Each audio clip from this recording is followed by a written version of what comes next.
Hey everybody, welcome back to Black Arrow Gaming. I'm Bob, and we are here for some more Age of Wonders 3. This is the first episode I'm recording after the conclusion of that last marathon of 3 episodes. I do want to say a quick thank you to you guys. I have a lot of people saying, yes, please do marathons more often. I'm super excited that you guys are so excited about my episodes, and I probably will do some more, in part because I just enjoy doing them. This one won't be here today, because, I can't do them all the time because, I've got other stuff going on too, but um, I would like to do them a little more often, just because for one thing, this series is going to take a while. But more importantly, I do enjoy doing them because it's just fun for me to sit here for like several hours and just go without stopping. So thank you for your support. I really do appreciate it. I did want to get a quick little update on the whole situation I was talking about last week with the ad placement on my channel. I don't want to go too deep into it here because this is more just for entertainment for the episode. And I don't want to interrupt that. But I did make a channel post in my community page, so you can go check that out. There's like the last 3 posts on there are all about those ad issues. So, in a nutshell, I'm very limited as to what I can do about that issue since it seems to primarily be a YouTube thing. But you guys can go check that out for yourself if you're interested. On to the comments for this episode. I want to get started with some general comments because, again, we're coming off of 3 episodes here, so a lot has happened since the last time I reviewed comments. One of the big things was my decision in a few episodes ago, at this point, I think, was to not take this spell, Mask Curse. Curses all enemy units on the battlefield. Cursed units, well, you know what cursed units do. Basically, cursing all enemy units on the battlefield. I declined that spell, as well as a pretty big chunk of mana, and I think it was 50 casting points. So it was a pretty hefty reward, and I said something to the effect of, I just thought the gold would be more useful. I didn't want to, overgo the mana cap because it was like 1,000 mana, and that was generally a very unpopular decision.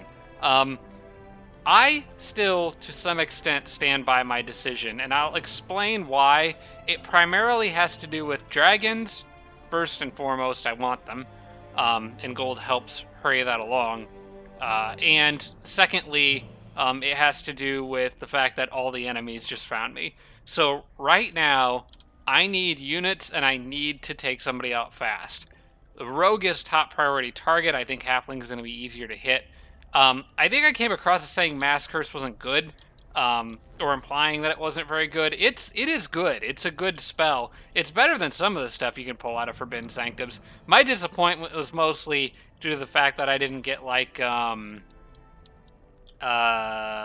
and the Forbidden Sanctum was down here somewhere. I didn't get True Resurrect. Yeah, the battle took place over here.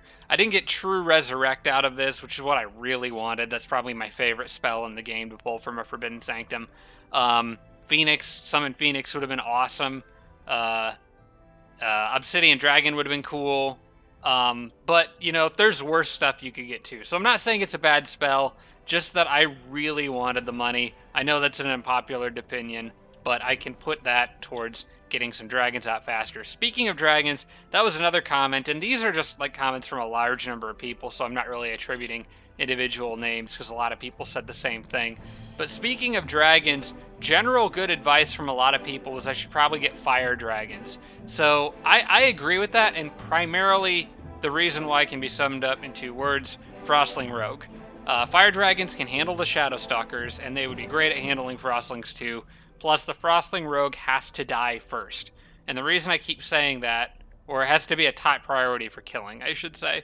And the reason I keep saying that is because of the Rogue's Tier 7 spell, which can just absolutely ruin your economy, ruin your unit morale, units disband.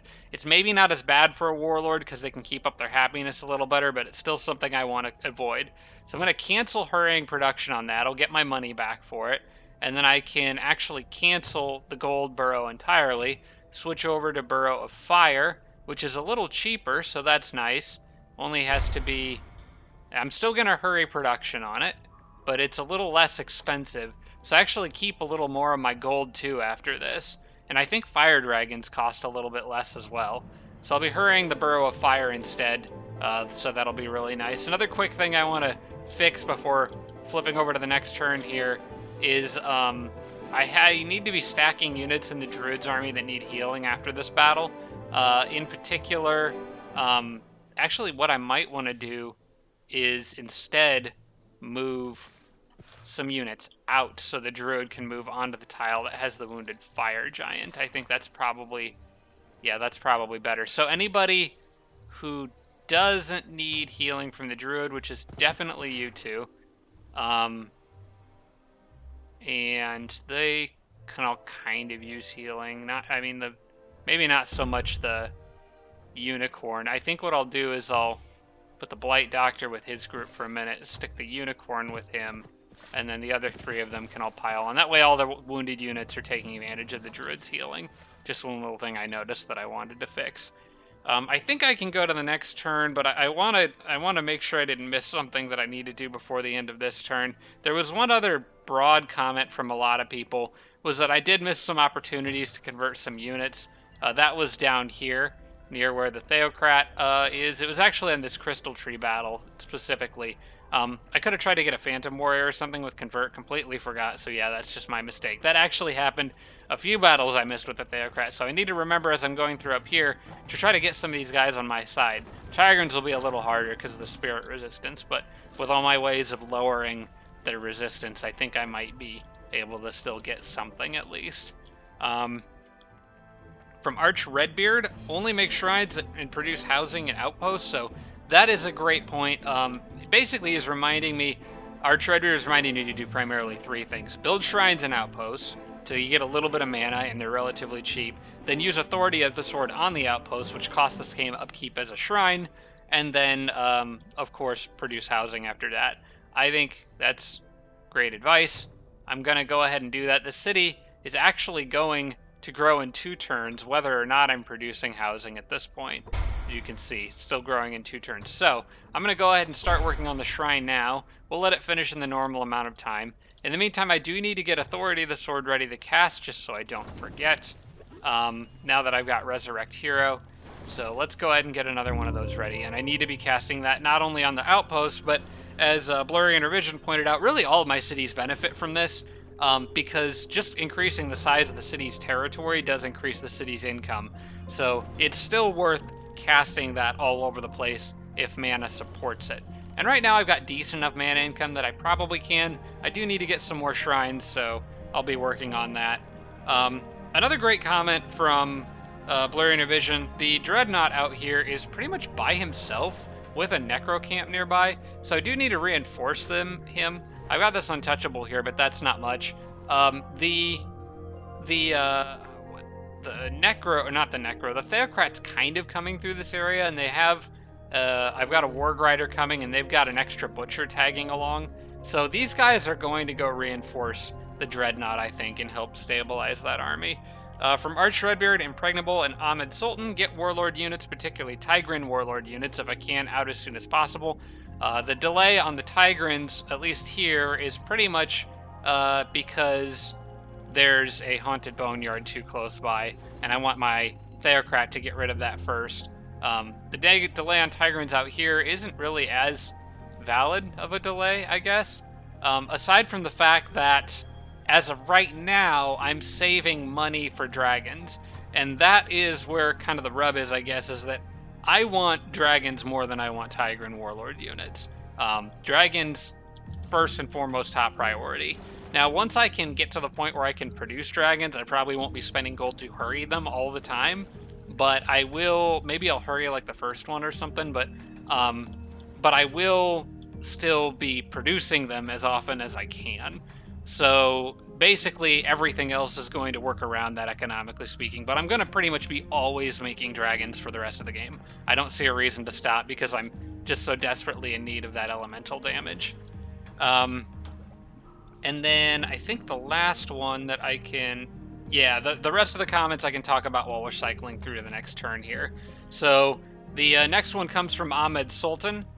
Dreadnought with Destabilized Mana Core could be great paired with Fire Dragons. Just one more reason to get Fire Dragons.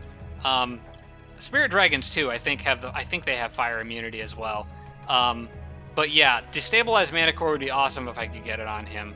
Empire Quest, one of them completed Prime Evil, so they just got a handful of evil units. That's great. That's the rogue, actually. Wonderful. And those would be probably units that are resistant to fire, which kind of sucks. Now that dragons couldn't handle them, but it's probably like hellhounds and the nightmare horse unit and stuff like that.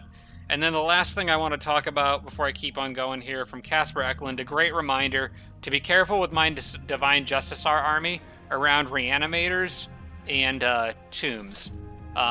Basically because tombs can auto-resurrect units that die in them, and if a unit gets auto-resurrected as a ghoul, it can't come back with a resurgent from Divine Justicars. So, basically, or I guess somebody was telling me it might be pronounced Justicars. I will probably continue saying it wrong regardless of which one I choose, so please bear with me there.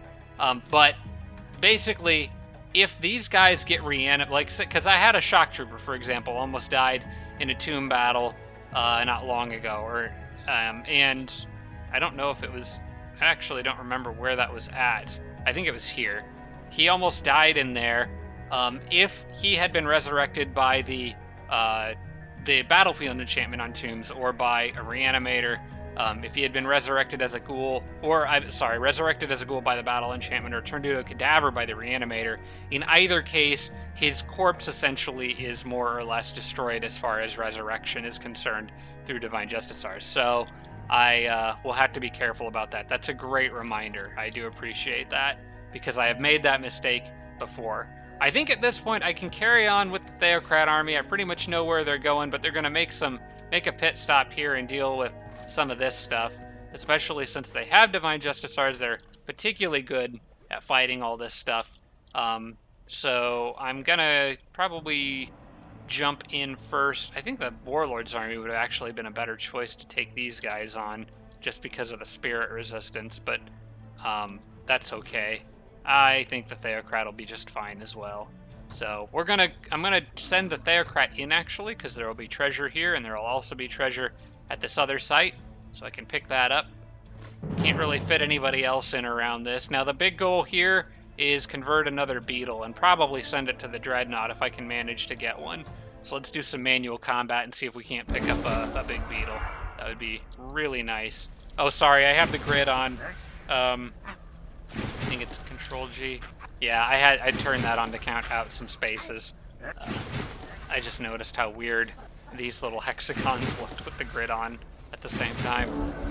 Alright, so these guys are all gonna charge in. I'm gonna try to curse them. Oh wait, no, they can't be cursed, that's right. Unless I weaken them first. I have to weaken one and then try to curse it. So the general strat here, I think, is get the Theocrat back, put the Butcher forward, and hopefully everybody kind of goes after him.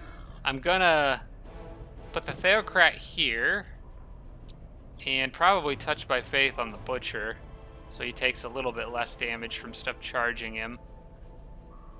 And maybe I will... How far could he go? He could reach the Theocrat, but not everybody could. So, like, if you moved here... Well, yeah, they all could. So I probably need to guard that Theocrat. I'll move you here. We'll just put tough units in front and do a pretty standard strategy here. I'm not going to be able to reach that big beetle just yet. Well, I don't know. Maybe I can. How's weakening? Because I've got that... I would really like to weaken him now so that I can inflict Noxious Vulnerability on him on the next turn. But I don't know how possible that's going to be. No, it's actually not possible because and now I'm in even a worse setup. Great, okay. It's actually not possible because he is out of movement now. So I kind of screwed that up. Already off to a great start for this episode. Maybe I can berserk somebody, I don't know. I'll probably just kind of let things go here and see what happens. And I'm going to want to curse on the next turn, so... The idea is to weaken one of those three beetles and then maybe try to buy time. Oh, he's been cursed. Crap. Okay, everybody went after my beetle. Holy crap.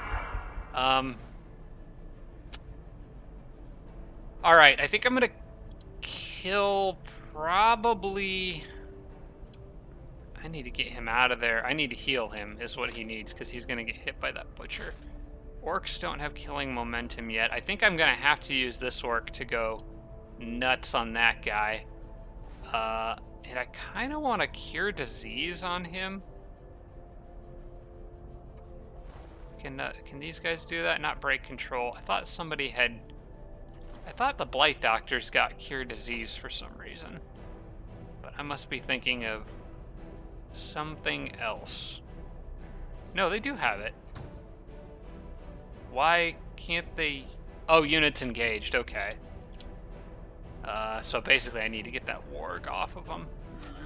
Which, the Theocrat could probably do a fine job of that. He's a pretty tough guy. He's going to take some retaliation damage, though, and I don't want to risk him at all. Maybe the Orc is a better choice. The Orc could soften him up a bit, so that the Theocrat could maybe kill it in one hit.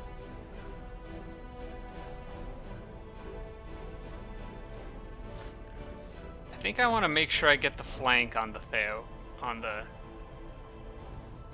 I have to make sure that I can... most importantly, I have to make sure that I can kill everyone here. Actually, if the Theocrat flanks once, this guy could back off, and then the Butchers could finish it off. Although then that leaves this one up here alive. Now, it's not the end of the world if I lose a big beetle, because I'll get it back as long as the Theocrat lives. That's the most important thing. So I'll probably do this. Turn him around. Oh, hey, that's a flank attack. That makes it easier for really anybody to kill him. Alright, that was a critical hit. Well, it was a flank attack too. Now I can cure disease. And that gets the weakened effect off of him, which will allow him to absolutely smash that poor big beetle. Does he have... He gets killing a momentum at elite. Man, it'd be really nice if he had it now, but that's okay. I'm going to smash the heck out of this guy.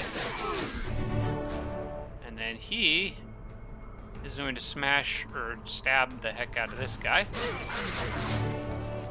That takes care of 2 beetles. That one will most likely die. Unless I can panic it. Maybe I can panic that guy. Hang on. It's a 40% chance to panic. Even if it doesn't panic, though, I think it would be nice to... And I still can't curse him, that's right.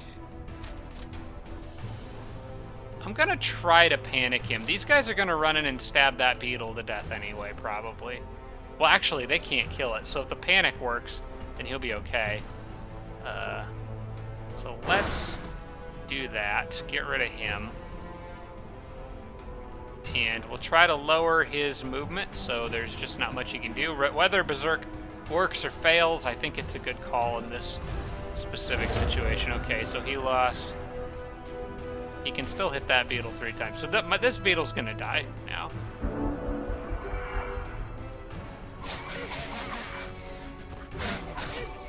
Yep.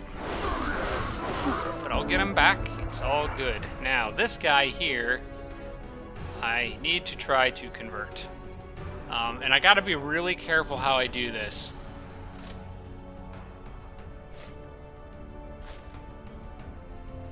I'm gonna use the shock trooper to get him out of here. And I need to start off with weakening. But whether I go for curse or not, I'm not sure.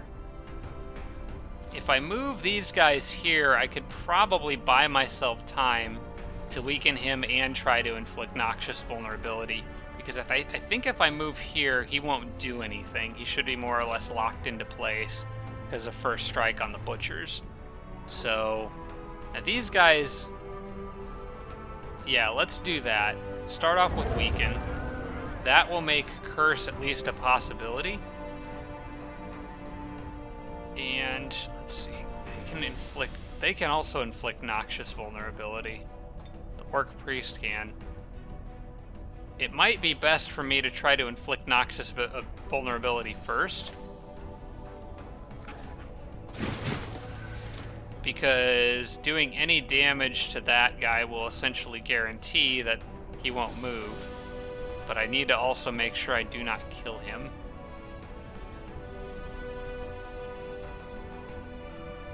And I think that's potentially risking killing him. Max roll of plus the severely poisoned chance on top of it. I'm gonna play it safe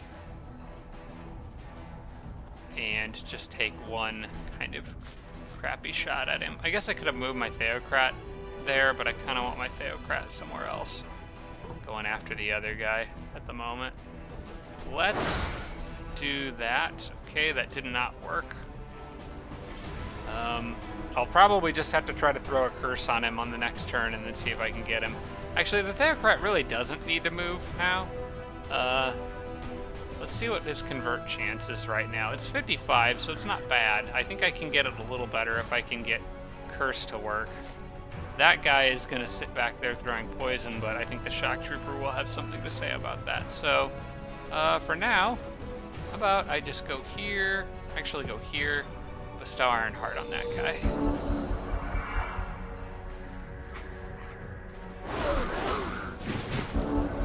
Alright, the other guy didn't move like I thought, so Shock Trooper can go smash him. And let's see if I can do any more damage without killing that guy completely. How much would you do? That's actually the best chance I'm going to get, I think. Because that's not going to kill him unless I crit. And even if I do crit, it still probably won't kill. And I crit, so we'll find out. Okay. Did I get any of the debuffs I wanted? Yes, I did. I got Noxious Vulnerability. Now I can try Curse, which should have a little bit better chance.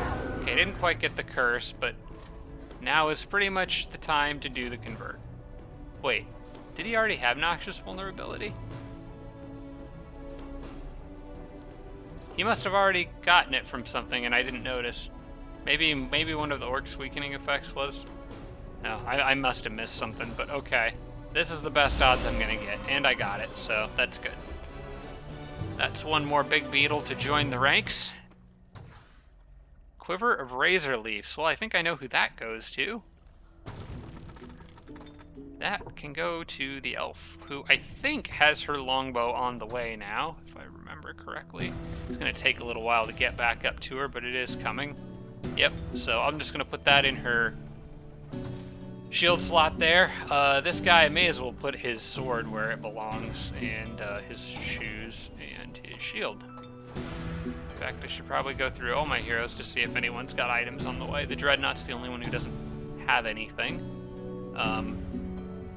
Kind of was gonna say, I did get some feedback from people about this armor, basically saying it's ideal for a sorcerer. I agree. I think that would be a great armor for a sorcerer if I could get a sorcerer.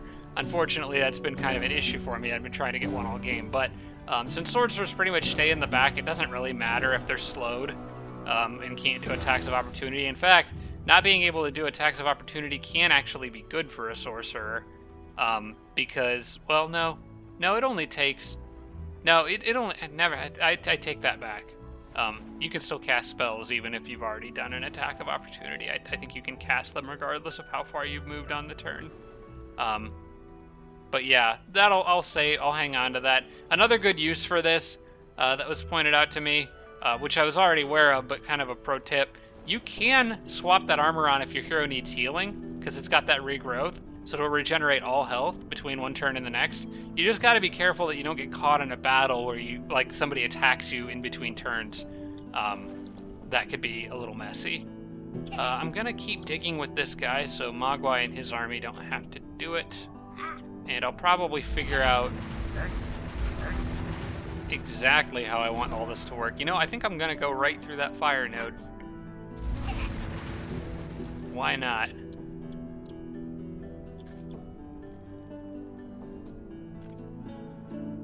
Can you go back? I just need you to switch places. So actually, yeah, I need you to switch places with a fast unit just to give people a little bit of extra movement on the next turn. So how about the big beetle stays behind. Everybody else moves forward. And then, yeah, then he can continue digging on the next turn. I've also got this butcher here. I think I'll leave him with Mogwai. He's already down here, but the other stuff I've got, he'll just be like an extra unit for Mogwai's group in case somebody goes down. But the rest of this stuff is all going to the druid. So yeah, there he is, almost dead, down to 2 health, but still alive and kicking. All right, and then I can do this battle. I got that big beetle that got pretty beat up in the last one, but it's okay because Divine Justicars is amazing. And actually, you know what? I'm going to cancel that because I want the Theocrat going in here. Because again, items. So I'm going to want to pick up whatever's in here. Should get a nice chunk of gold out of this too, which is great because I'm going to have to hurry another fire structure. Okay, let's not all gang up on the one guy that doesn't have Divine Justicars, who's out there by himself. Let's not do that. Let's just not. Run away. Alright, I'm gonna try to just kind of hit these guys as hard as I can, as fast as I can. Sun Guard's coming this way, but we'll see how they handle an Orc Shock Trooper. Spoiler alert, it's not gonna be pretty. See ya. Ah, yes, they have killing momentum now. Awesome. That's really useful. Really, really helpful. Gonna move the Butcher this way. Going to probably charge that guy with the Beetle after I heal the Beetle. So let's start by doing this. It's generally better to attack those Prowlers rather than letting them attack you because of martial arts. So do that. He's probably gonna die again, but, well, maybe it won't be so bad if he can actually finish. It might not actually be so bad if he can actually finish off the Prowler, and I might be able to use these guys to help with that. Yeah, if I move them here, they can do plenty of damage. You know what? I can do this. They do plenty of damage. And then you just charge in and get a kill without actually taking any damage. Then I can move this guy up and curse something. That only takes 1 action point, right? Okay. Probably will try to curse the Sphinx so it can't fly behind something and cause trouble. I actually think I would rather curse the Sphinx anyway because I kind of want it to just lose movement. Well, the curse succeeded, so it didn't lose any movement, but that's okay. Alright, I'm gonna put you there. Hopefully that Sphinx comes flying over their little defensive buildings. And hopefully I haven't caused enough distraction over here that they don't all... Ah, crap. Ah, did he survive? Nope, they're gonna kill him. Jerks. Okay, well, it'll just keep coming back. Alright. You are... Well, you're cursed. But I think you have mind control immunity. Yes, you do. You know what? I think I'm going to try to get the Mystic. That would be a nice unit to have. Got that 40% Spirit Protection, but I think I can work on that. So these guys will all be experience fodder, I think. Let's start with the... Actually, let's start with the Butcher. Because you should be able to one-shot him. We'll let the Warlord get up in these units' faces for the Shock Trooper, not Warlord. May just Park him there for a moment. I'll move the Orc Priest here.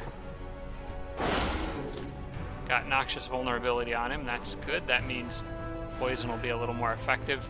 I would like to go ahead and just hit him once. And we'll see what they do. He retaliate, but he's not going to do enough damage to kill anything, even with that guy helping. I'm probably going to... You know what? I'm going to go ahead and weaken the Sphinx, or the Mystic, I think.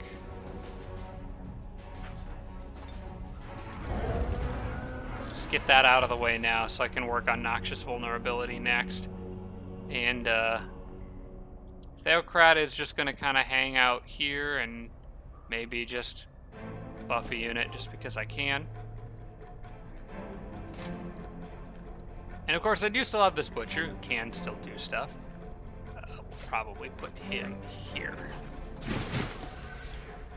So that he's not really... You know what? I'm actually going to back him off a bit, because if he dies, I can't get him back. But he should be fine.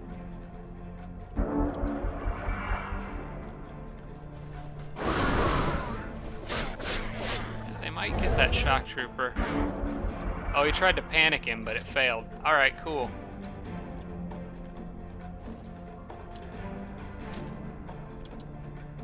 Okay, let's see if I can do the same little trick with these. Actually, it won't really work because they can transform into a Panther and pounce. I was thinking about trying to lock them in place with the Butcher.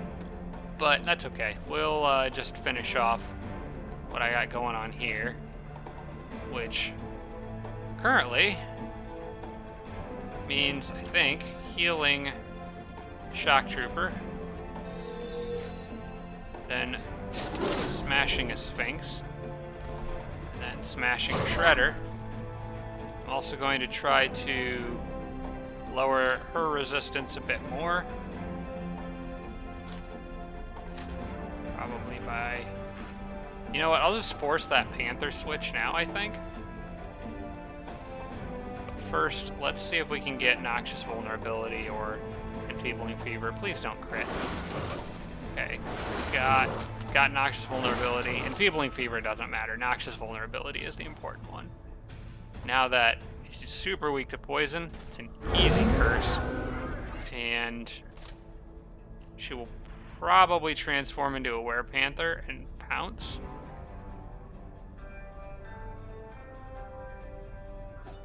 You know what? In this particular situation, I'm actually just gonna use an action point from her,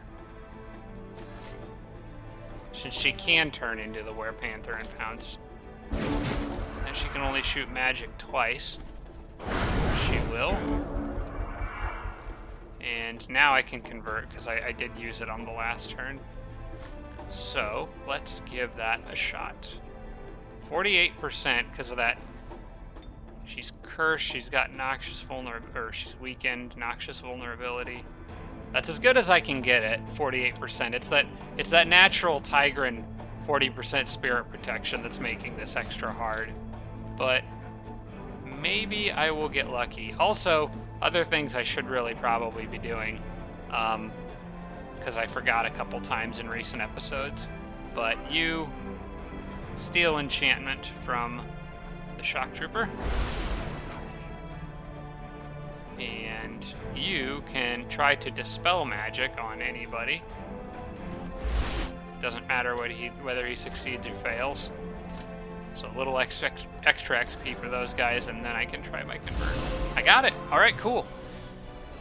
That's a nice unit to have, because it gives me some damage diversity that is much needed. She'll probably go with the I think she'll go with the Dreadnought as well, because the Theocrat army can already deal spirit damage with their melee attacks. That's a pretty nice sword. Boots are okay. I think I'm gonna just take the reward on this one and keep that fire sword. That's kind of nice, and it could be very handy going up against the Frostling. I might actually send that to... The Dreadnought's gonna have ways of doing... Well, you know what? I'm going to send that to the Dreadnought for now, just in case undead show up. That might be really handy for him to have. And actually, I'll send the boots his way too, just because he doesn't have any. So that can all go to the dreadnought. Yeah, and then this area here is going to be the site of a new fort as soon as I can get the builder back down there, which I accidentally left up here. I'm trying to decide whether I want to open this up all the way for maximum barons. I think that's probably fine. So I'll go ahead and just dig through with this guy. Or actually, I'll have this guy dig the path for him. Like that. I'll get this one up here, and then come back down. Actually, I'll move him over next to the hero at the very least. And I know some people have been saying I need to build roads. I agree, I do need to build roads, but right now, everything is about the dragons. Fire Dragon Ward. I think I need the... Wait, do I need the... Oh, I need the incubation chamber first. Okay, that's a defensive structure. I want the fire dragon lair, but I need the incubation chamber first. So that's fairly cheap, and I'll go ahead and hurry production on that. And send this guy back.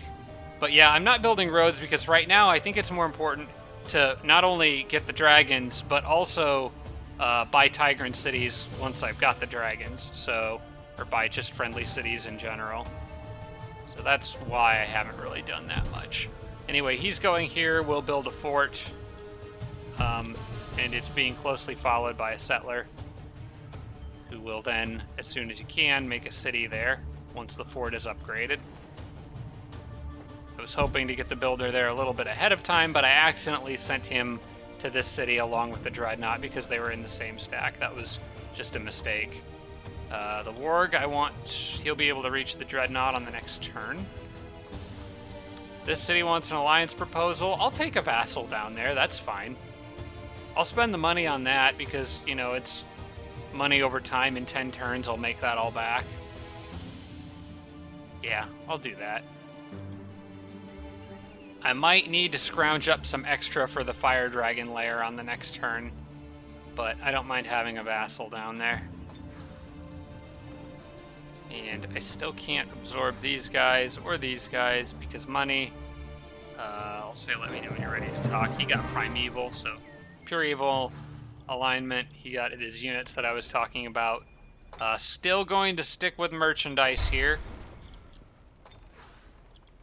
And going to maybe stick, yeah, probably merchandise here too.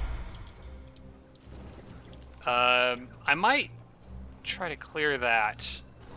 I had somebody suggest going to this and trying to convert one of the fairies, and I thought they were talking about a Nightshade fairy.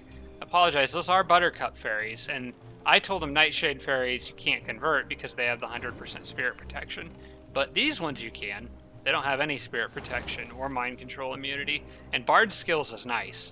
That's a good unit just to have hanging out with your army. So I'll probably try to get them, or maybe the nymph. The nymph might... No, you can't get the nymph. Mind control immunity, that's right. And I'm pretty sure the spirit elemental can't be. I don't think it can be charmed. I don't think elementals can be charmed. I think they can only be dominated. As far as I know. So yeah, I'll probably go up there and get them, but I think first and foremost, absolute most importantly, Fire Giant is going to smash some undead. Now, this guy doesn't have... How close is he to next level? You know what? I might send him and a group up to deal with those nymphs, I think. They can go through there. Maybe anybody who's fast could go. Any units that have 36 movement. That way they could get up there quicker and then get back down to fight here on the next turn. But I want him to level up. I want him to get that resistance to poison before we do the Haunted Boneyard battle. So it's only one more turn, and I'm probably going to clear this anyway, so it makes more sense to do that first rather than last. So let's form a little army here. I might keep the druid with the others, but I can send all these guys. And I definitely want him in here because he needs to be getting XP because he can evolve. I guess I will send the druid because there's an extra spot. And they can all make it all the way up here. The druid will probably be the one to attack because she has forestry, so she cut through that forest a little easier than the others. The warg rider could too. Actually, I'll use the warg rider because I think I might do something different with the druid. So yeah, this should work. Very likely victory. Okay, let's do it. Little XP for everybody, and hopefully a new unit. Now I won't have as good of a chance at charming the Buttercup Fairy without having the Blight Doctor around to weaken it. But I just want to get this battle done on this turn because I want to move on that Boneyard as fast as possible. I don't want it to spawn something else. So fingers crossed it doesn't between now and then. But I'll still do my best to charm that fairy, and we'll see if we can grab one. I would really like to have Bard skills. That would be nice. This is another episode where I didn't check the clock before I started recording. Oops.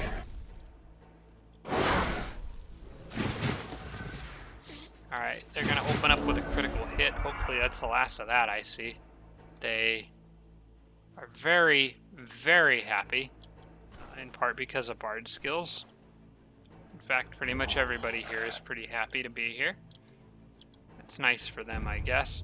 Their damage does include some fire, but it also includes some frost. But this guy's got protection from warm at night.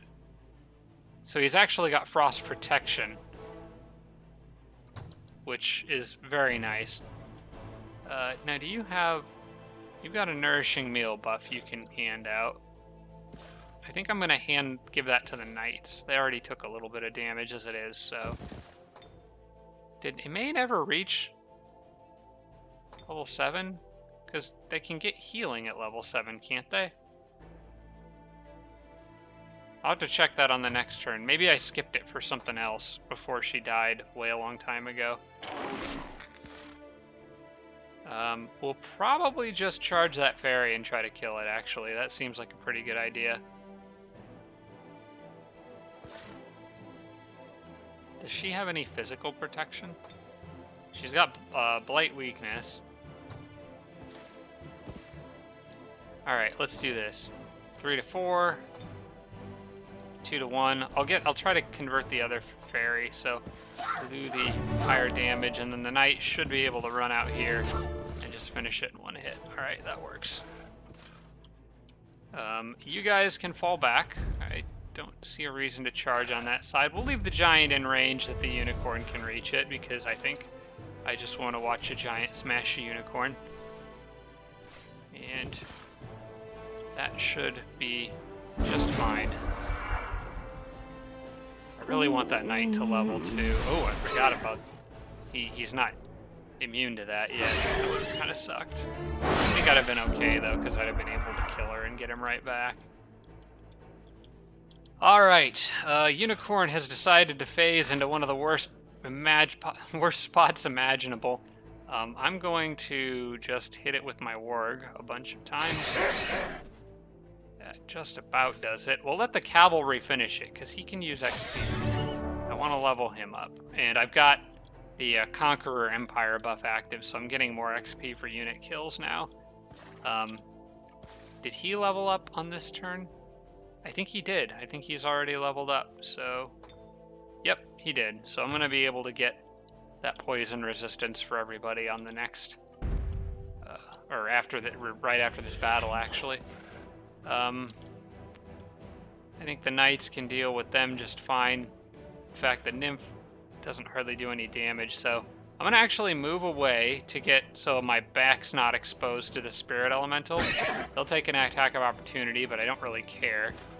And then that also allows me to build up Devastating Charge, which will kill the nymph and leave me in a better position facing that guy.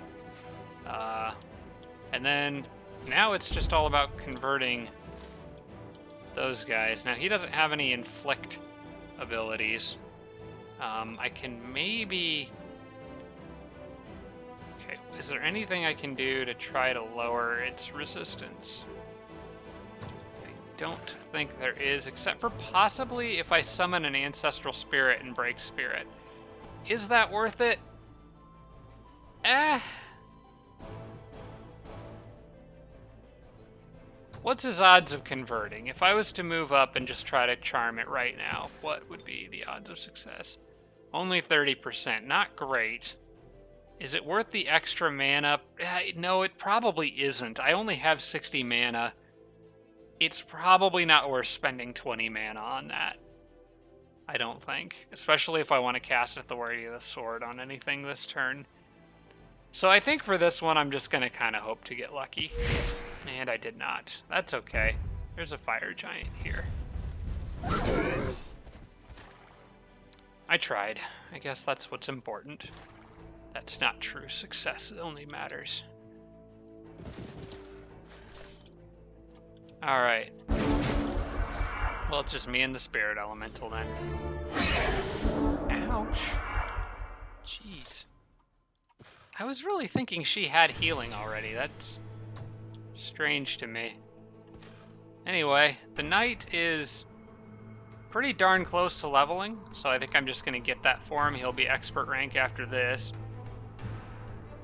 So we'll do 1, 2, 3. Devastating charge right into it. And the cavalry... You know what? I'm okay with that. Now he's already at 114 of 150. Now, he's going to have very few action points, but I think I can use the kill to get that cavalry almost up to the next level.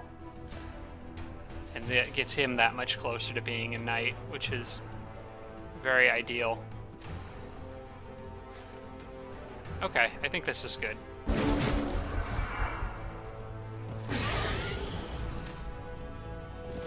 He's still gained a little XP there, I think. 119 now out of 150.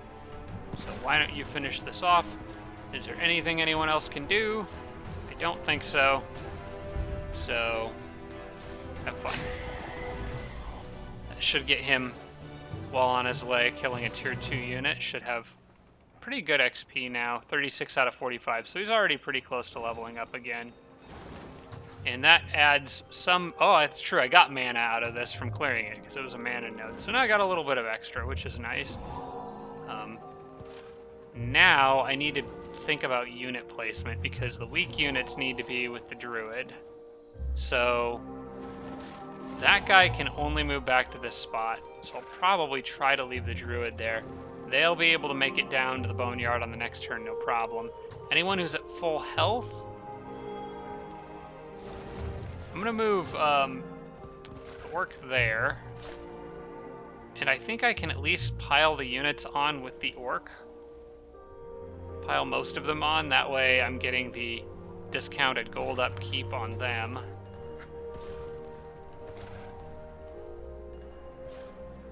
And then really whoever else can move down can move down. It's pretty much just those two that need healing. And Emain isn't even going to do that much. It's... Oh, it's not poison knowledge that I want.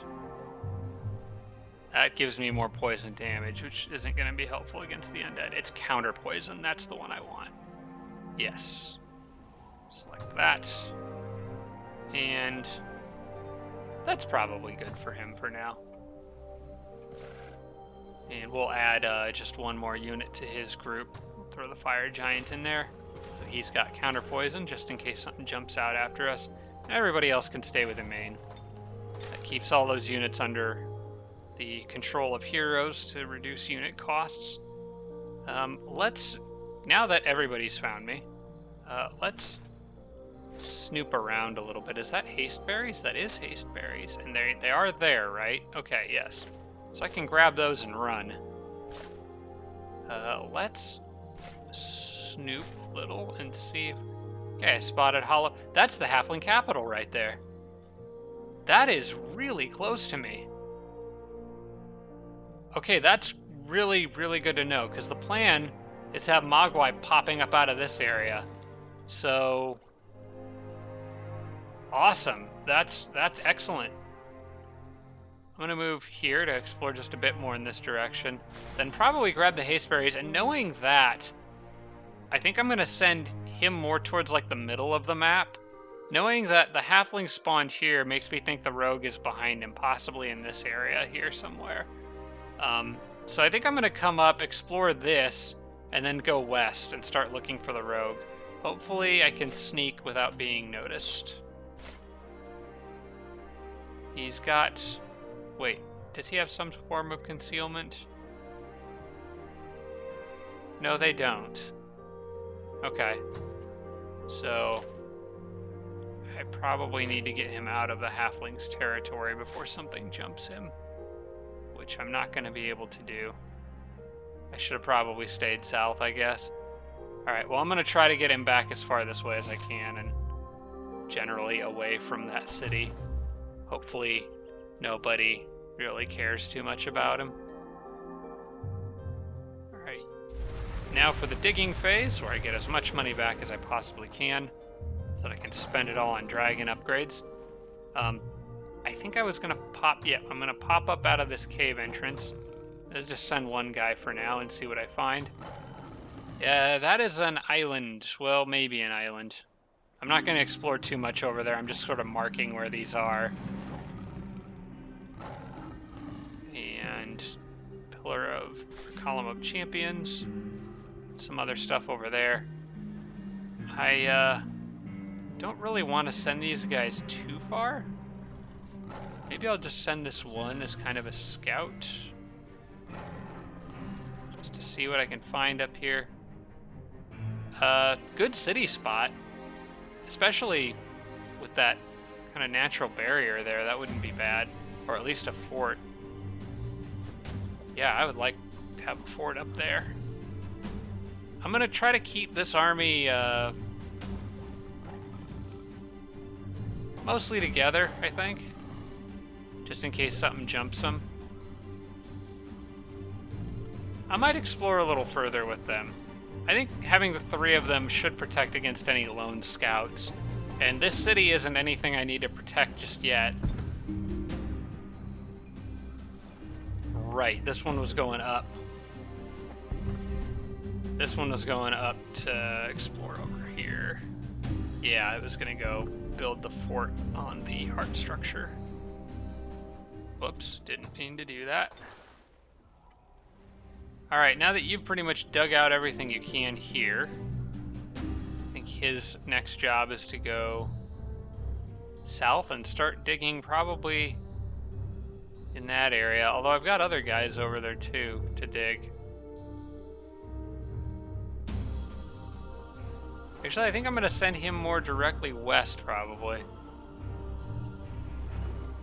Yeah, I think down this way is probably the way to go.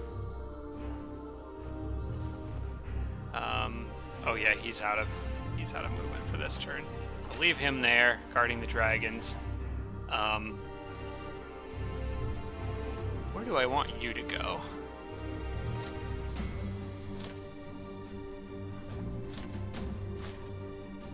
Really looking for the Frostling is probably top priority. I know I saw a unit underground. Wait, oh, that's Archon City. That might be a Frostling city that got taken over by, well, probably these guys. Maybe those guys. I'm gonna stick to the road for now. Okay, ran out of road. Go this way, and I'm gonna try to loop this guy south if I can. I'm really trying to get a beat on where the Frostlings are.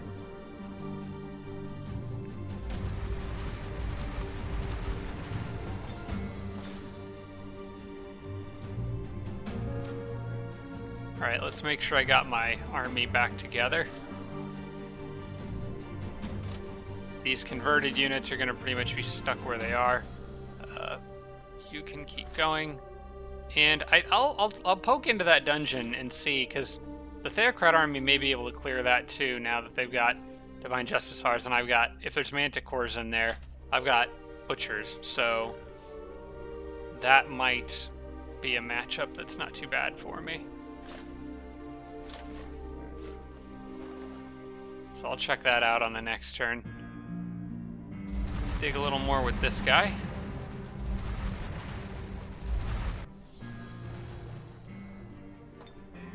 And that is it for this turn. Authority of the Sword is in the process of casting. Should have that ready to go shortly. And then I'll need to do some more terraforming. And then I'll hopefully have some more forts up pretty soon. I'll go to the next turn. Again, I don't think it's been an hour yet, because I'm pretty sure I started recording. I think it's been maybe 45 minutes, if the clock in the top of my, off the top of my head is working. Here comes all the disjunctions. Inspire Loyalty is now gone, so the discount I'm getting on unit upkeep is no more, which is very sad. Crap. Yeah, I've been relying on that pretty heavily. That's gonna kind of slow down my economy quite a bit. So I think my income just dropped from well over 300 to less. Imperial Resonance has been completed. That's first Grand Palace. Paragon's been completed, so they've summoned or built a tier 4 unit. Summoned a tier 4 unit. Lots of cities can disjoin, can discuss joint offers, but before any of that, I gotta check in with my dragon friends. The fire layer is 300. I'm gonna go ahead and put down the initial investment on that. To hurry, it's gonna be another 350 gold. It is unlikely I will be able to do that unless I sell the reward from this dungeon when I go into it. First things first, let's take a quick look in the dungeon. I've got...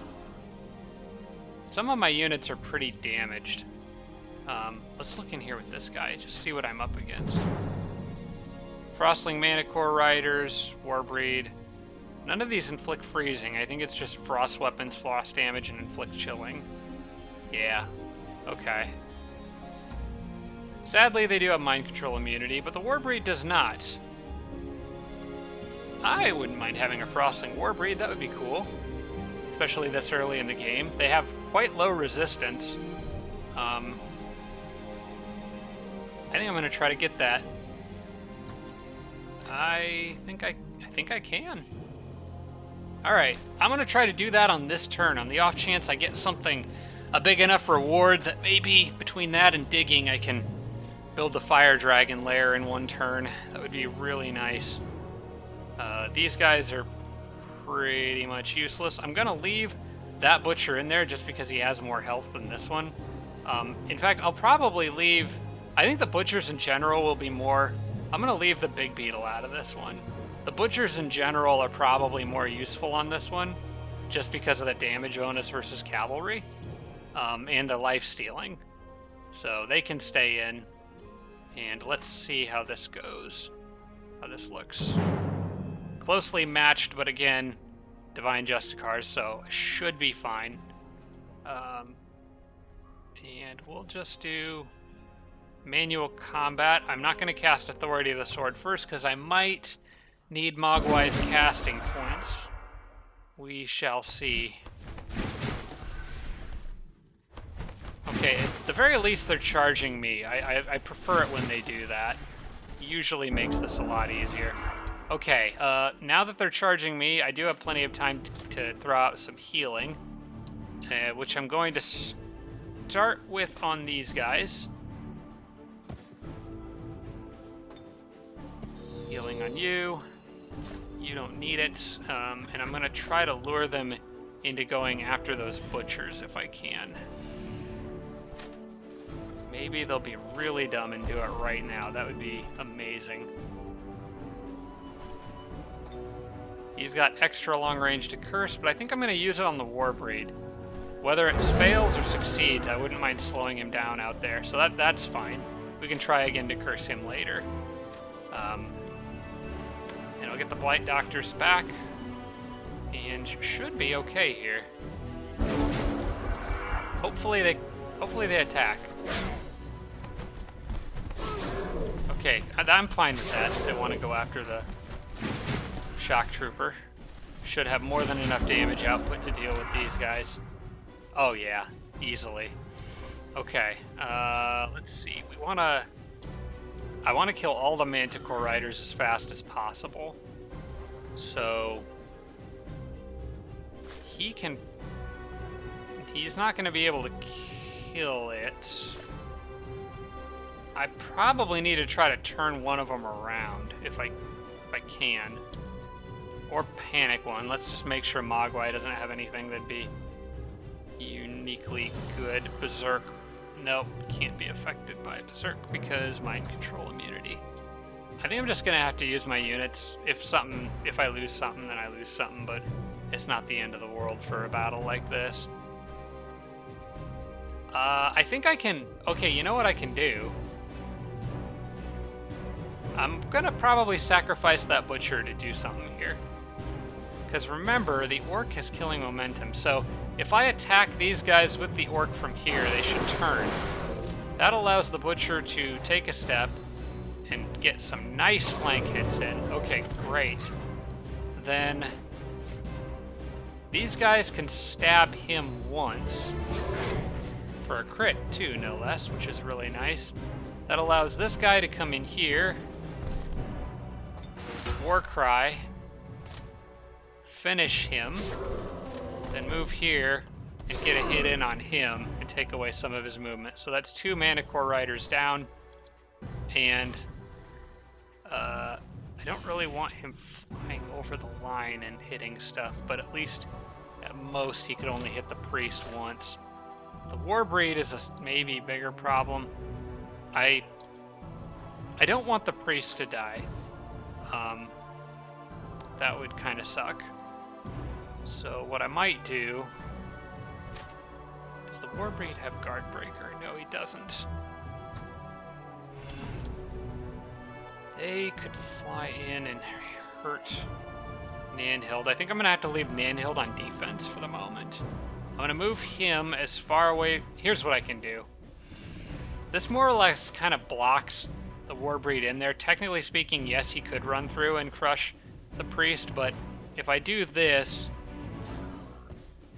I don't have to worry about anything killing the Blight Doctor, and I can still get weakened off on that guy. He might actually go after the Butcher and try to kill him, which either way is fine. Oh, I've still got Throw Chicken too. It's only a 10% chance of working, though. That's not really worth it to leave Nanhild vulnerable.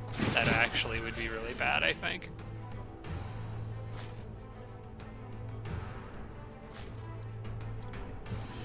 I think Nanhild actually has to stay on defense in this situation. Even then, I need to make sure. I need to make darn sure nothing can... So they could cripple me. There's a very small chance to chill. But at most 27 damage.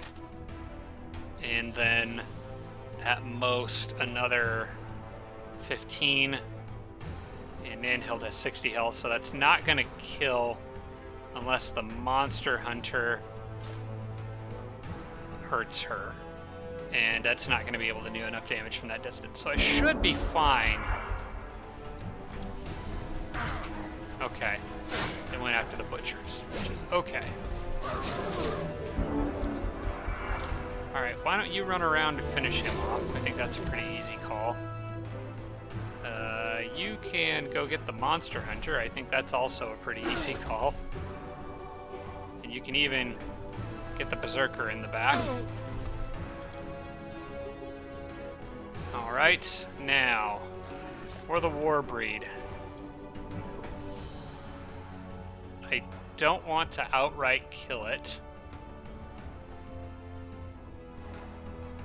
I want to try to curse it. I want to try to inflict... Oh, it's a 95% chance for curse to succeed. Well, that is actually better to do first, then. What's my odds of converting? It should be pretty good. 60%? Okay. Curse should bump that up. And I'm going to move him back here. What are the odds of Noxious Vulnerability triggering? That shouldn't kill the unit unless I crit. But I'm going to play the odds here and move back a little further.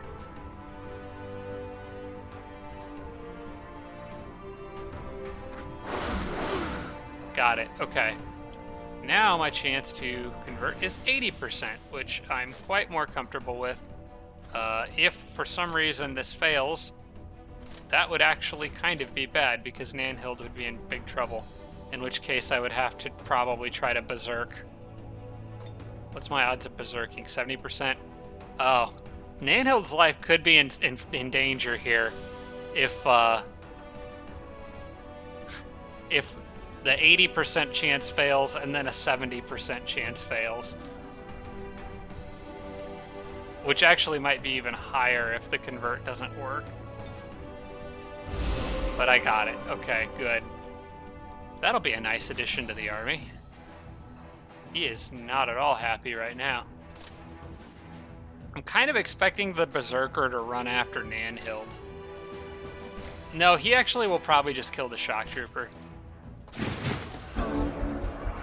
Which is okay. He'll come back. Oh, never mind. He'll just fail horribly. And the Shock Trooper will level up again. Alright, cool. That's fun. Ooh, that's really fun. Oh my gosh. I'd be insane to sell this. Why is this even an option? 336 gold, a Big Beetle, and a Knight, or if I sell it, I get 400 gold. Why would you sell that? No, take the reward. That's amazing. I just picked up 3 tier 3 units. Oh, right. That's... Oh, I'm so happy. I got the Giant on the last episode. I got 3 more tier 3s. Actually, I got the Big Beetle. I got 4 more tier 3s, plus the Mystic. Things are looking good as far as my army size goes right now. I'm gonna build a fort here real quick before I forget. Build fortress right there. Okay. Yeah, I'm happy with this. I'm gonna leave this settler in this fort for now. It's in range of the other one, so it'll be able to build the city soon. And I'm gonna get this guy with him. Oh, there are undead on the way. Oh gosh, that's a crap ton of lost souls. Will he get his sword before then? At least I've got the warg out here. I'll probably just have to give him fire damage and make sure the untouchable is there to distract and absorb movement. So let's get the warg there. 6 lost souls. I should be okay because he's got Guardian Flame. That's the one thing that makes me feel a little better. Let's dig a little bit. 16, and that's going to be 6. That would not leave him enough to get back, so I'm going to put him there for now. And keep rushing out there. I guess, who gets the Warbreed? I have to think about this. I don't know where a Frost unit would be best suited for. Probably, I think Mogwai's army could benefit from that.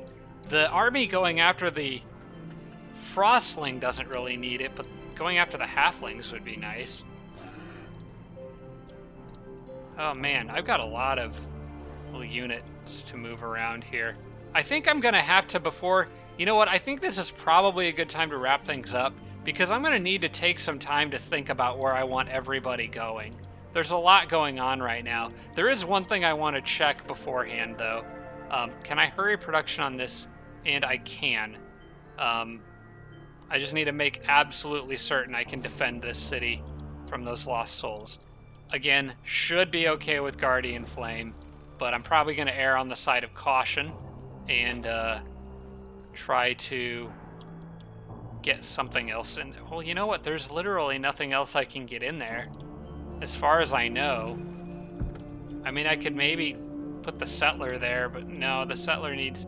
well, no, the settler doesn't need to be here because I need to build that into a stone fort first. So it's possible just having the settler in there would distract them to some extent. I don't know if that's a good idea or a bad idea. I guess you guys can let me know.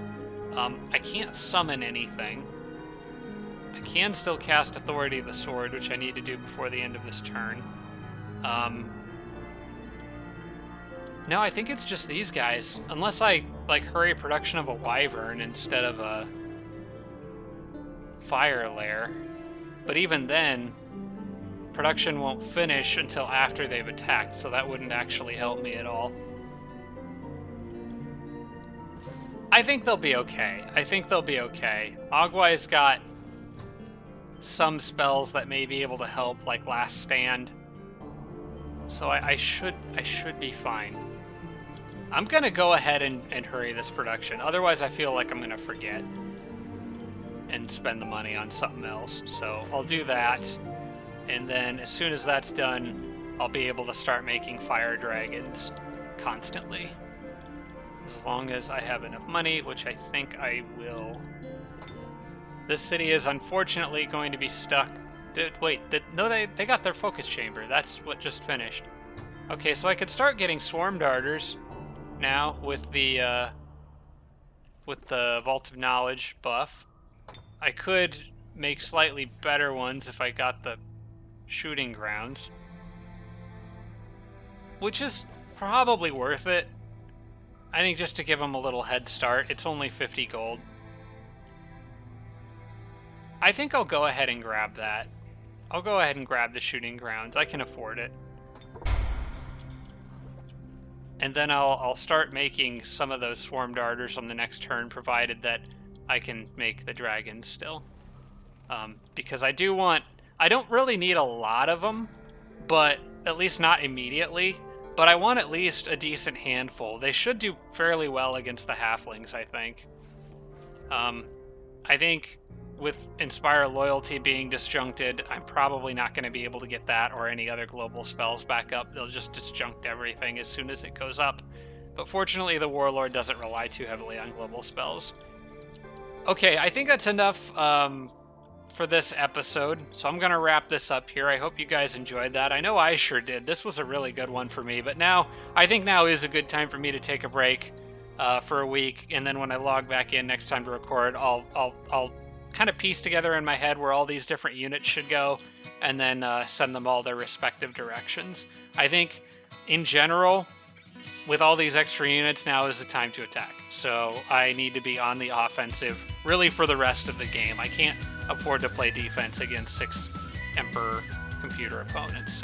But yeah, I hope you guys enjoyed watching. Thank you so much, and I will see you all in the next episode.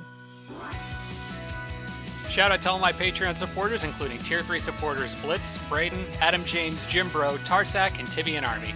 Thanks so much, everybody.